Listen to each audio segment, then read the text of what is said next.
Bueno, y comentábamos recién que vamos a hablar sobre economía fintech. Nuestro invitado es el magíster Ignacio Carvalho. ¿Qué tal? ¿Cómo estás, Ignacio? Bien, bienvenido. Ustedes, muchas gracias por la invitación y el espacio. Bueno, trabaja el tema de la inclusión financiera. Conceptualmente, ¿qué sería esto? Te cuento, si querés, no solamente lo que es, sino cómo se llega a esto y cómo también se relaciona con el tema fintech. La inclusión financiera, el nombre es un poco tautológico, básicamente mirar a aquellas personas que no pueden hacer un uso de los servicios financieros y que por eso obviamente se pierden un montón de oportunidades en términos de posibilidades de desarrollo, ¿no? De la economía del hogar y de desarrollo incluso en términos de emprendedorismo. En ese sentido, la inclusión financiera es un concepto reciente que se pone en agenda política, se empieza a gestar después de la crisis del 2008 y a mí me gusta decir que nace en septiembre del 2015 con la Agenda 2030 de la ONU, donde bueno, los países miembros en estos nuevos 17 Objetivos de Desarrollo Sostenible mencionan la necesidad de un acceso a los servicios financieros de manera ampliada. ¿Qué es lo que sucede en ese entonces? Que bueno, la inclusión financiera, entonces con nombre y apellido, es reciente, pero hay un premio Nobel de la Paz, Muhammad Yunus, que es el único economista que recibe un premio Nobel de la Paz y es el padre del microcrédito, las microfinanzas, que estaba haciendo esto desde la década de los 70, o sea, hace más de 40 años. Hace más de 40 años, un área muy chiquita, muy marginal de la economía, que es el área de las microfinanzas, viene haciendo inclusión financiera para la base de la pirámide, para la reducción de la pobreza.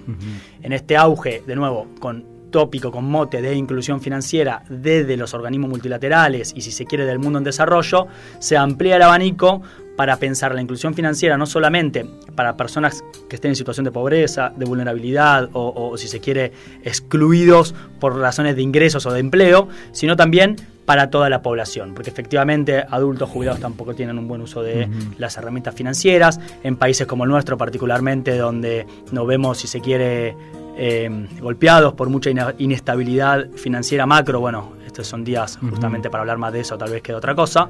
También uno encuentra ratios de acceso al sistema financiero muy bajos. Entonces, la idea de la inclusión financiera nace, se quiere, como más amplia, ¿no? Y empieza a hablar de otras bondades, no solamente reducción de la pobreza, sino también creación de empleo, del autoempleo, formalización de la economía, mejoras en el impacto de las políticas monetarias y económicas, y más recientemente, diría hace 2 años con certeza, con nombre y apellido, pero esto nace en el 2014 como manera más paralela, empieza toda esta revolución de las finanzas tecnológicas, ¿no? Y la inclusión financiera empieza a hablar de Digital Financial Inclusion desde estos mismos foros, pregonando de que bueno, las herramientas digitales, principalmente las móviles, son un buen medio para fomentar esa inclusión financiera. ¿Vos cómo llegaste a ese tema? Yo llego, la verdad que me meto en esto, hoy ya tengo 10 años estudiando estos tópicos porque empiezo desde mi carrera de grado y la verdad que llego de una manera bastante particular. Con mi primer trabajo, yo entro a trabajar a los 18 años en un banco como analista de créditos. Y siempre digo que fue el peor y el mejor trabajo de mi vida. Fue el peor trabajo de mi vida porque fue el que menos me gustó y porque tuve que lidiar con estas vicisitudes. Bueno, tengo muchas anécdotas, ¿no? que hoy las veo con cariño, pero en el momento no eran buenas, ¿no? Yo tenía que rechazar créditos, tenía que empujar a que la gente pagara sus deudas y escuchar sus historias de vida, de qué es lo que hacían y por qué no las podían pagar, y tenía que ser el abogado del diablo, si se quiere, en esa área, no solamente autorizarlos o rechazarlos, sino después estuve un tiempo también en cobranzas, y bueno, para mí ese fue el peor trabajo de mi vida, porque fue el primer trabajo y me desilusionó bastante, y hoy en día yo creo que es el mejor trabajo de mi vida porque con el tiempo, después como se fueron dando las cosas, me dediqué a estudiar por qué los bancos, por qué las finanzas tradicionales excluyen a las personas, y creo que me marcó bastante para dedicarme a un área que en su momento era muy marginal en la economía. A mí me gusta decir que yo empecé mi carrera hablando con asociaciones civiles, ONGs, y yendo principalmente a las villas, hoy todavía lo hago.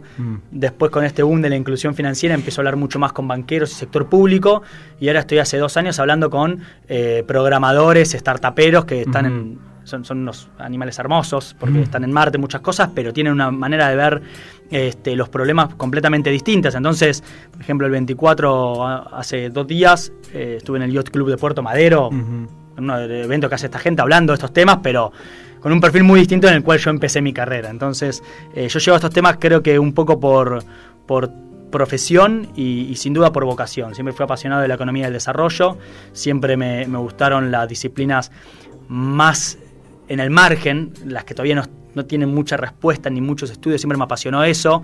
He hecho cosas de neuroeconomía, para que te des una idea. He estudiado mucho psicología del consumo también de manera autodidacta. Y entre las aristas del subdesarrollo, es una palabra que hoy ya no se utiliza, pero de las problemáticas que tenemos los países emergentes, a mí particularmente, como a muchos colegas o muchas colegas, les sensibiliza más el tema del medio ambiente, a otros las problemáticas de género, a otros puede ser otras aristas del mundo emergente. A mí siempre me sensibilizó más la pobreza, entonces llegué, si se quiere, por ahí, ¿no? Finanzas para los pobres, microfinanzas, algo de una mala experiencia dentro de un banco de primera línea aquí en Argentina, que terminó siendo una muy buena experiencia a nivel personal. Y bueno, a partir de ahí me metí de lleno, como te digo, en los últimos años de mi carrera de grado. Hice mi tesis de grado sobre esos temas, que tuvo la suerte de ser publicada en 2 capítulos de un libro. Después me seguí perfeccionando con estudio de posgrado, hice mi tesis de maestría sobre eso, me gané una beca de la Fundación Carolina para irme a estudiar en la maestría más antigua de inclusión financiera que existe en el mundo, que es en la Autónoma de Madrid. Vuelvo con eso, yo estoy haciendo mi doctorado con eso y voy bailando un poco al ritmo de cómo evoluciona esta subdisciplina, y por eso hoy estoy, si se quiere, metido mucho en el tema fintech. Y bueno, ¿qué es fintech? Bueno, fintech es justamente un acrónimo de las 2 palabras, tecnologías y finanzas. De donde yo vengo, como te digo, hoy estoy dirigiendo este programa que se lanzó hace 2 semanas en la Escuela de Negocios, el primer programa online en fintech y banca digital, pero hace 3 años tuve la suerte de impulsar y crear el primer posgrado en inclusión financiera que pertenece a la Facultad de Ciencias Económicas de esta universidad. Aquí en la UCA. Acá en la UCA, claro. Yo, si bien estudio en la UBA, tengo mi lugar de trabajo en el Centro de la Estructura Económica ahí en la UBA. También fui asistente de investigación aquí, hice todos mis pasos de docencia e investigación aquí en la universidad, y la UCA tiene una escuela, una tradición muy grande y poco conocida en estos temas.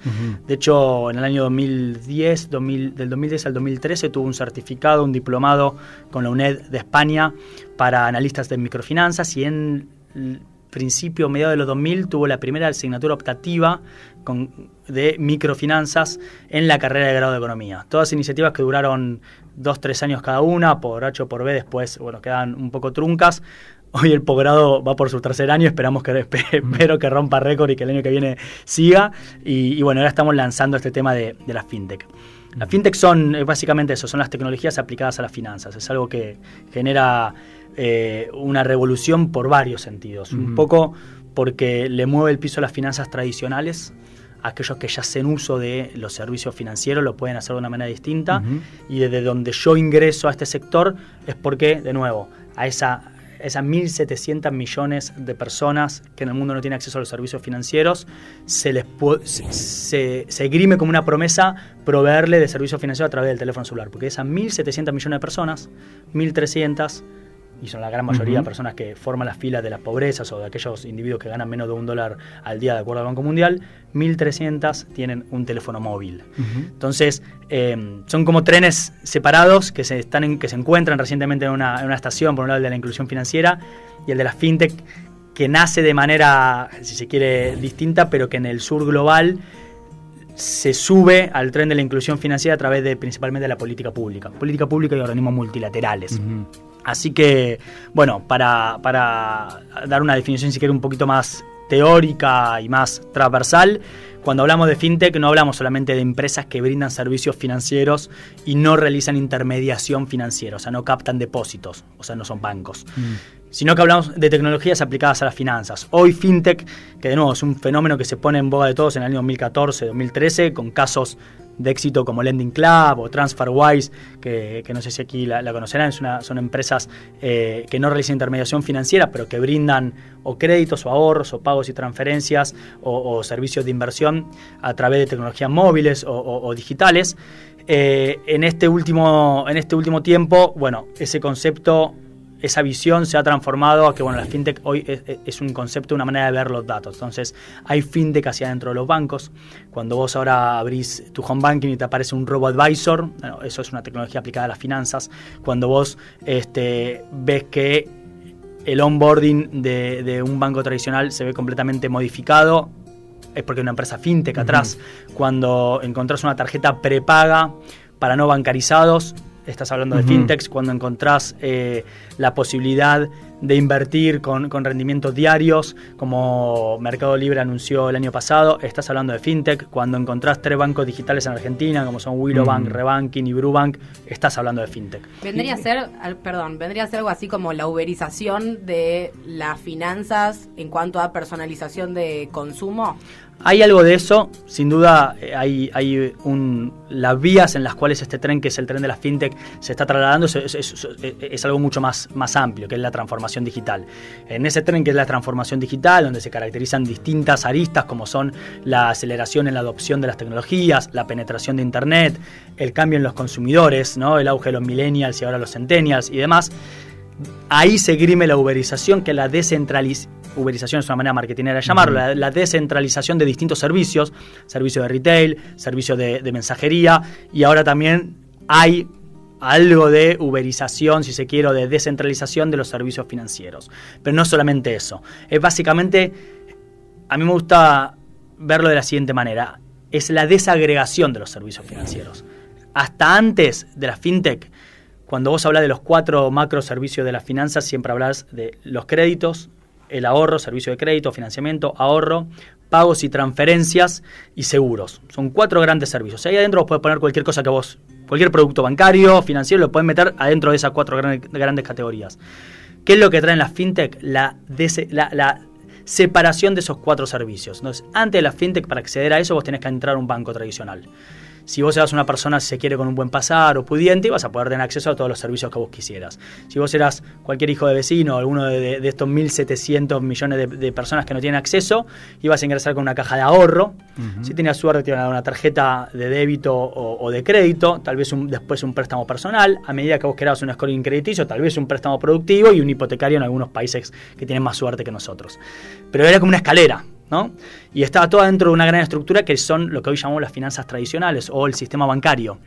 Con la fintech lo que pasa es que ese sistema bancario sigue existiendo, pero empiezan a aparecer empresas que no hacen intermediación financiera, que no captan depósitos y te brindan servicios de manera parcializada. Atajos. Entonces, son como atajos. Claro, te dan directamente uno de estos 4 servicios. Entonces te aparecen 50 empresas que te van a dar un crédito. No les importa que vos ahorres con ellos, no les importa que vos tengas seguro, no les importa que vos hagas pagos y transferencias. Van a aparecer otras que solo te van a dar servicios de transferencias. Van a aparecer otras que te van a dar seguros y van a aparecer otras que te van a dar solamente los servicios de ahorro. Cuando vos trabajás empezás a analizar la demanda de esto, por ejemplo, yo estoy hace 2 años de una manera u otra articulando con la urbanización del barrio 31 y eso me ha llevado a aprender muchas cosas de la teoría a la práctica. Claro, vos te das cuenta que en realidad todos nosotros tenemos demandas de servicios financieros muy heterogéneas. Entonces, para que te des una idea, la población inmigrante del barrio 31, que son casi la mitad de los habitantes, de repente lo que ellos más demandarían de un banco sería transferir remesas a sus familias que están en los países limítrofes o en el exterior. Entonces, ¿por qué tienen que abrir una caja de ahorro, tener una cuenta bancaria, llenar 1000 formularios? Si puede llegar TransferWise y decirles por un costo mucho más bajo que el banco, yo te permito transferir. Lo mismo pasa con el crédito, lo mismo pasa con los seguros, lo mismo pasa con... ¿Qué pasa con la regulación del sistema, digamos, tradicional financiero, con estas nuevas formas de acceder a las finanzas? Bueno, efectivamente, cuando todo esto empieza a desarrollarse y la tecnología es algo que muchas veces son como los mercados, es algo que no se puede detener, ¿no? Pasó con Uber, que lo mencionaba hace un rato, en todo el mundo, y pasó hoy en día con otras empresas que tienen ese tipo de esquemas. Se tratan de encontrar regulaciones, pero a su vez caen en grises, en zonas, en baches que no se sabe muy bien qué es lo que puede hacer. En el caso de las finanzas tecnológicas, obviamente pasó y pasa algo muy similar. Hoy en el mundo hay 3 tipos de posturas distintos. Agregaría una cuarta, la cuarta sería la no regulación. Decía, no regulemos, dejamos que esto avance y después vemos qué es lo que trae de bueno y de malo. Pero en el mundo se encuentran tres esquemas para encontrar la regulación en todas las aristas que traen las fintechs, que son un montón, de nuevo. Yo se lo resumí en 4 áreas, pero las cripto son fintech, después te vamos a preguntar lending, crowdfunding, son todas temas muy, muy particulares.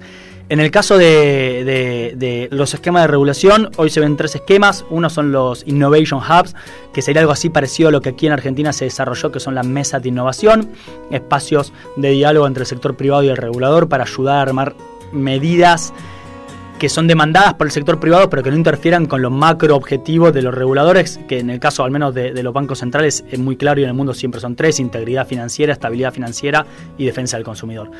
Después hay otros esquemas que son muy interesantes que se llaman Regulatory Sandbox o arenero regulatorio, donde se crea todo un esquema para que las empresas que vengan a brindar un servicio tecnológico que no cae en la regulación pueda hacerlo en un espacio controlado. Uh-huh. Y cuando se controle y se vea que no tiene impactos negativos y que se hayan hecho todos los ajustes necesarios, entonces a partir de ahí se le puede dar, si quiere, una licencia, una autorización para que escale a nivel nacional. Uh-huh. Y si se quiere, la última y de muy reciente es que haya una legislación, ¿no? Un tema de que haya un marco normativo que pase por el Congreso y que toque todos los actores que intervienen en el sector público en esto, que no solamente el Banco Central, sino que son los Ministerios de Finanzas o Hacienda, la Comisión Nacional de Valores, incluso Desarrollo Social, AFIP, estoy mencionando los nombres argentinos, pero busquemos los homólogos en todos los países y también participan de esto. En ese caso hay un solo país que ha avanzado, es de América Latina, en México. México el año pasado aprobó la primera ley FinTech por Congreso, todavía se está gestando, va a tener algo de Regulatory Sandbox, pero también va a tener otras aristas, crea un nuevo nombre a los intermediarios financieros tecnológicos y demás. Y el cuarto es este que te decía, que es el que Argentina tenía hasta la gestión de Federico Sturzenegger, al menos, pero lo tenía de discurso, pero no de hechos, que era no regular. Aquí en Argentina la voz cantante en este tema la llevó el Banco Central con su vicepresidente, el vicepresidente Federico Sturzenegger, Lucas Leach, y él tenía una teoría que era la teoría del tomate, decía vamos a dejar que esto crezca y después ver qué maleza, qué fruta, bueno, sería no regular y ver qué es lo que pasa, después vemos qué es malo y qué bueno. Yo particularmente como teórico, de hecho... ¿No te gusta esa posición? No, solamente no, con Lucas la verdad que para mí fue es una persona que hizo muy bien al sector. Uh-huh. Y lo mejor de todo es que podíamos disentir de muchas cosas. Uh-huh. y siempre hablarlas en un ámbito de respeto, pero uh-huh. Yo me paré de una vereda distinta. De hecho, hicimos una columna en Diario Perfil respondiendo a esa teoría. Bueno, son modos. Lo cierto es que todavía no hay nada escrito. Esto es un fenómeno muy reciente. A mí me gustan más los Regulatory Sandbox. Me parecen ambientes más controlados porque, como vengo leyendo hace muchos años, la exclusión financiera.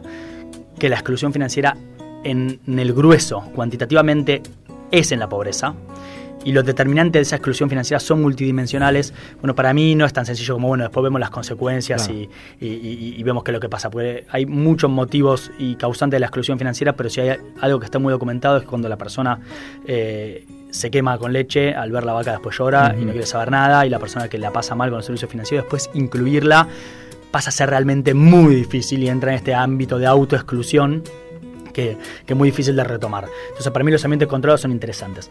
El debate es inmenso y, como mencionaba antes, también toma más o menos revuelo de acuerdo a qué tipo de fintech estemos hablando. Obviamente, en el mundo de las cripto, esto fue de un protagonismo absoluto. Cuando hablamos de lending, cuando hablamos de B2B o cuando hablamos de otro tipo de tecnologías, tal vez fue más, bueno, dejemos saber qué pase, que se desarrolle. Bueno, contanos un poco sobre las criptomonedas. Bueno, la gente, digamos, que dice, bueno, ¿qué es esto nuevo? No es tan nuevo, pero por ahí, digamos, cierto sector de la sociedad comprende, se anima, pero otros dicen, ¿qué es esto? Sí, a nivel global es algo ínfimo, menos del 2% de la población tiene un criptoactivo, o sea que no es algo que sea masivo, más allá de que en los medios muchas veces lo que hace espuma es lo que más se ve y no realmente, se ve más la espuma que el contenido, ¿no?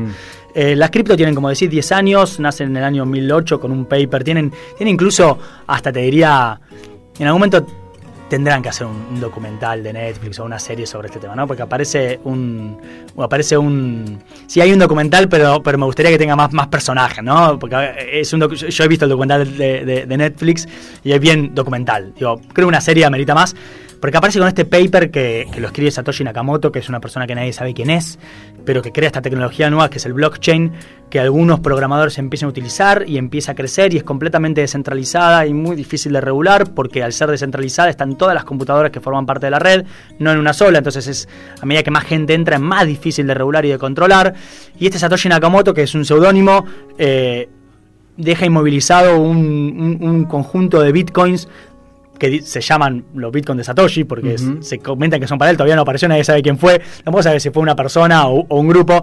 Bueno, el punto es que esto se empieza a desarrollar y el grueso detrás de todo esto es la blockchain. La blockchain es el legado del Bitcoin. Más allá de que los fanáticos de Bitcoin que me están escuchando seguramente no les simpatiza mucho esto, pero desde mi perspectiva, obviamente, de nuevo, con mi marco teórico, con mi formación, para mí el legado para el desarrollo es la blockchain. Porque la blockchain es una manera de administrar los datos completamente distinta. Es una manera descentralizada de administrar la información. En vez de tener agentes que tienen grandes servidores con todos los datos, no sé si ustedes alguna vez vieron los servidores de Google o de Facebook, por ejemplo, son hangares de computadoras, hangares directamente. Acá lo que se hace es, todos son usuarios y pueden ver toda la información. Entonces eso, por supuesto, genera muchísima más seguridad, porque nadie la puede maniobrar, genera a su vez transparencia, porque nadie va a poder agregar un bloque a esa cadena sin que todo el resto lo autorice, y también genera una reducción de costos impresionante, porque te olvidaste de esos hangares, de pagar la seguridad, de pagarle a los programadores. Por supuesto, cuando esto se desarrolla, viene de la mano de lavado de dinero, narcotráfico, actividades ilícitas, eso le dio mucho revuelo, y echa la ley, echa la trampa, mucho, bueno, acá no se hizo la ley, echa la tecnología, echa la trampa, se empieza a desarrollar mucho por ese lado. El año pasado, el anterior, fin del 2017, Bitcoin tuvo un auge en el nivel de precios infinito. Y eso obviamente le dio mucha prensa. Llegó a cotizar casi en los $20.000 cuando estaba cotizando en los 4.000, 5.000. Entonces creció en periodo de tiempo y en valor más que cualquier activo en la historia de los activos financieros. Incluso se los comparaba con los tulipanes holandeses, que también había una historia de especulación. El punto es que cuando esto pasa, obviamente todos se empiezan a inquietar al respecto de este tema, y lo primero que sucede y que le trae mucho interés a la población es que aparecen todos los grandes focos de pensamiento hablando de esto. De hecho, Joseph Stiglitz opinó al respecto, el creador de un antivirus muy famoso. Bueno, dijo algo que es un poco escatológico, pero hizo una promesa sobre quitarse una parte de su cuerpo si no llegaba a cotizar tanto para... Entonces todo eso generó mucha prensa, y efectivamente los países empezaron a decir, ¿qué es esto? Claro. ¿No? Y cuando empezaron a decir, ¿qué es esto?, se empezó a plantear por la regulación. ¿Cómo reguló esto? Hicieron cuenta que se había generado, había un elefante dentro de la habitación que no habían visto. Bueno, para resumir un poco la historia, ¿qué fue lo que pasó? Generó mucho revuelo en el G20 el año pasado, celebrado aquí en Argentina. Los países del mundo, más los organismos que apoyan al G20, que entonces hace a la totalidad, casi la totalidad de las naciones, dijeron, bueno, vamos a regular las cripto. Vamos a avanzar en regular las cripto, porque eso trae problemas para la estabilidad financiera, problemas para la integridad financiera, que es lavado de dinero y financiamiento al terrorismo, más otras actividades ilícitas. Bueno, ahora se anunció hace un mes y medio que en el G20 en Japón, se va a hacer ahora, no me acuerdo si junio o julio, todo este año de trabajo va a ser anunciado con una bajada de línea de regulación para que todos los países empiecen a hacerlo. Entonces, blockchain es una tecnología que claramente puede ser utilizada para la inclusión financiera, para la fintech. De hecho, es utilizada en términos de scoring alternativos, en términos de financiamiento de una manera no tradicional y demás.